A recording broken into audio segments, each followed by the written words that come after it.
आयशा, अरे क्या हो गया बेटा? सबके सामने तुमने इस तरह से बुला लिया। सब लोगों को पहले ही शक हो रहा है। पता नहीं क्या सोचेंगे कि माँ बेटी मिलके कौन सी खुफिया बातें कर रही हैं। वही हुआ जिसका डर था। आप लोगों के यहाँ रहने का सबसे बड़ा डर पता है क्या था? कि कहीं इनाया की कोई बात सामने ना आ जाए, और अगर ऐसा हुआ तो सारे राज खुल जाएंगे और मैं मुश्किल में आ जाऊंगी। और देखिए, इस इनाया की वजह से ना वही हुआ है। अब असद के ढेरों सवाल होंगे और जवाब देने के लिए मेरी जुबान।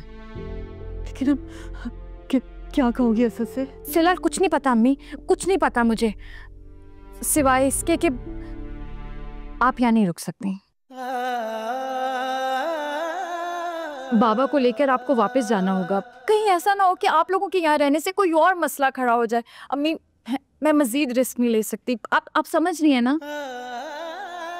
तुमने तो ये बात कहते मेरे पाँव तले से जमीन ही खींच रही बेटा। तुम्हारे अब्बा गिर गए हैं, बजाय इसके कि तुम तरस खाओ, तुम कह रही हो क्यों नहीं यहाँ से ले जाओ।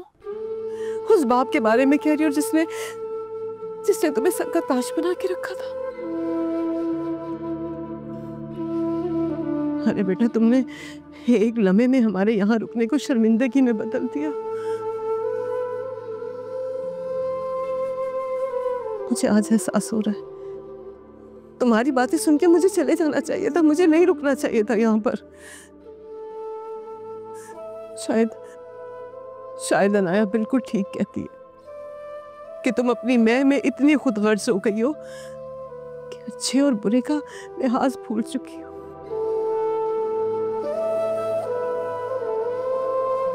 और तुम्हें खुदगर्जी के इस मीनार पे चढ़ाने वाला कोई और नहीं है बेटा, मैं हूं।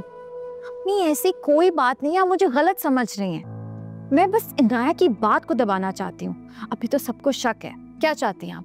ये शक यकीन में बदल जाए। अब वो क्यों नाराज है इनाया से, सबको पता चल जाए, ये चाहती हैं आप? ठीक है बेटा,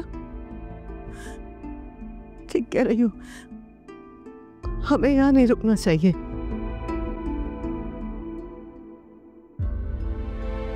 गलती हो गई बेटा, मुझसे बहुत बड़ी गलती हो गई जो हम लोग यहाँ आके रुक गए।